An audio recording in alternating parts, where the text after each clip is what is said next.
बिहार लोक सेवा आयोग की 17वीं संयुक्त प्रतियोगी प्रारंभिक परीक्षा कल यानी कि 13 दिसंबर को होने वाली है।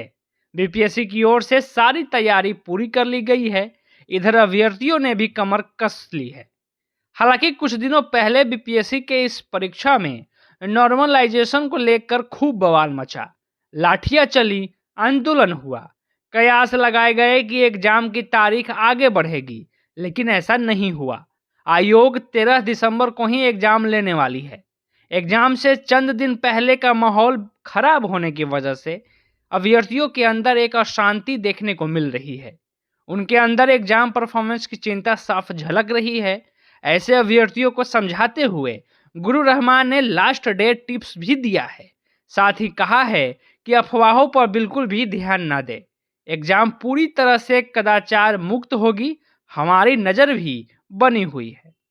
देखिए, ये तो स्पष्ट हो गया कि 13 तारीख को बीपीएससी का एग्ज़ाम हो रहा है और निश्चित रूप से इस बार के एग्ज़ाम जिस तरह के माहौल में हो रहा है वो पूरी ईमानदारी और के साथ होगा और होना चाहिए भी, क्योंकि हम लोग पूरी तरह सतर्क है, प्रशासन भी सतर्क है और सरकार भी सतर्क है।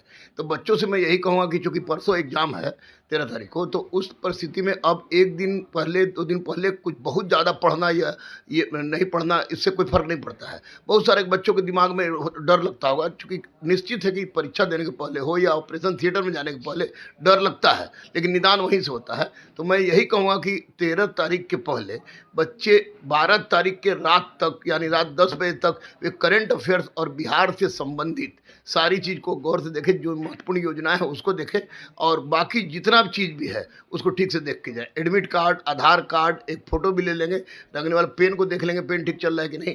और सबसे महत्वपूर्ण बात बच्चों को मैं ये कहूँगा कि वो परीक्षा भवन में जब जाएँ तो परीक्षा भवन में जाने के बाद अपने आप से एकदम पूरी तरह से संयमित रहें और हिंदू बच्चे गायत्री मंत्र का जाप करें, मुस्लिम बच्चे ला इलाहा इल्लल्लाह पढ़ें, कुछ भी पढ़ें, लेकिन शांति बनाए रखें, क्योंकि उनका पहला पढ़ा हुआ ही काम देगा। रही बात करंट अफेयर्स की, तो करंट अफेयर्स को थोड़ा सा लास्ट में रिवाइज कर सकते हैं। और परीक्षा भवन के बाहर बहुत सारे लोग ऐसे होते हैं कि जो अफवाह फैलाने काम करेंगे। अफवाह पर बिल्कुल ध्यान नहीं देना है, किसी भी तरह का ध्यान नहीं देना है अफवाह पर। और चुपचाप परीक्षा भवन में जब जाए तो 10 मिनट लगे, 15 मिनट लगे, OMR सीट को या बुकलेट सीरीज को, इसको रोल नंबर को, पूरा गोला को बढ़िया से भरें, क्योंकि उनकी 50% रिजल्ट OMR सीट पर ही डिपेंड करती है। अगर ऐसा बच्चा कर दिए, अफवाह पर ध्यान नहीं दिए और करंट अफेयर्स और बिहार के जो बहुत सारी योजनाएं हैं, माननीय मुख्यमंत्री की, माननीय प्रधानमंत्री की जो भारत की योजना है, उस योजनाओं को देखें तो मुझे लगता है कि परीक्षा अच्छा होगा। चूंकि निगेटिव है परीक्षा में, इसलिए जिन क्वेश्चन को बढ़िया से, बहुत बढ़िया से जानते हैं, उस क्वेश्चन को पहले टच करें और देखें कि जो क्वेश्चन बिल्कुल नहीं आ रहा है उसमें रिस्क लेने की आवश्यकता नहीं है, क्योंकि निगेटिव में दिक्कत हो सकती है। नेगेटिव मार्किंग को किस तरीके से है? नेगेटिव मार्किंग को देख, मान लीजिए 4 चॉइस है, 4 चॉइस में अगर 2 चॉइस उनको पता है और 2 चॉइस नहीं पता है तो उसमें वो छांट सकते हैं। लेकिन जिस क्वेश्चन में बिल्कुल ही उनको पता नहीं है कि उस मारेंगे तो गलत होगा सही होगा, तो वैसी परिस्थिति में उस क्वेश्चन को छोड़ देना ज़्यादा बेहतर रहेगा, क्योंकि नेगेटिव से दिक्कत होती है।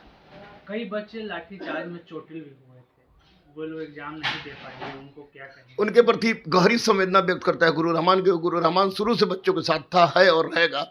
और नॉर्मलाइजेशन की प्रक्रिया निश्चित रूप से हम लोग के आंदोलन का ही प्रतिफल था। बच्चों को चोट लगी है, उसके लिए गहरी संवेदना है, लेकिन परीक्षा नहीं दे रहे हो तो बस इतना याद रखें, अगर एक खो गया, अगर एक न सेमन तो क्या गम, सितारों के आगे जहाँ और भी है, तू शाहीन है परवाज है काम तेरा, सितारों के आगे जहाँ और भी है। बस घबराइए मत, क्योंकि ईश्वर ने निर्धारित कर रखा है, हर चीज़ प्रारब्ध है। चाहे कुरान उठाओ, चाहे गीता उठाओ, प्रारब्धता की सीमा कोई नहीं टाल सकता। लेकिन बी बोल्ड, और मैं बेस्ट ऑफ लक नहीं बोलूँगा, डू योर बेस्ट बोलूँगा। और टोटल आपके मेंटल सोच पर डिपेंड करता है कि आप कितना बढ़िया से परीक्षा दे के आ रहे हैं। बहुत सारा क्वेश्चन ऐसा होता है कि जो आदमी बहुत पहले पढ़ा होता है, अगर उसको गहराई से मंथन करेंगे तो निश्चित रूप से उनका परीक्षा अच्छा जाएगा।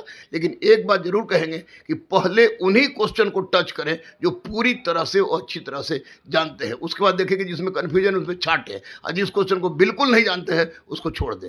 जिनको चोट लगी है, अगर वो जा सकते हैं तो जाएँ, अगर बहुत गहरा चोट है तो मैं ईश्वर से यही मनाऊंगा जल्दी से जल्दी ठीक हो ले, और तुरंत आगे 71वीं वैकेंसी भी आएगी। लेकिन जो ईश्वर को मंजूर होता है वही होता है। हम लोग दुख व्यक्त करते हैं, संवेदना, मेरी गहरी संवेदना उनके साथ है और थी और रहेगी। पटना से लोकल 18 के लिए सच्चिदानंद की ये रिपोर्ट।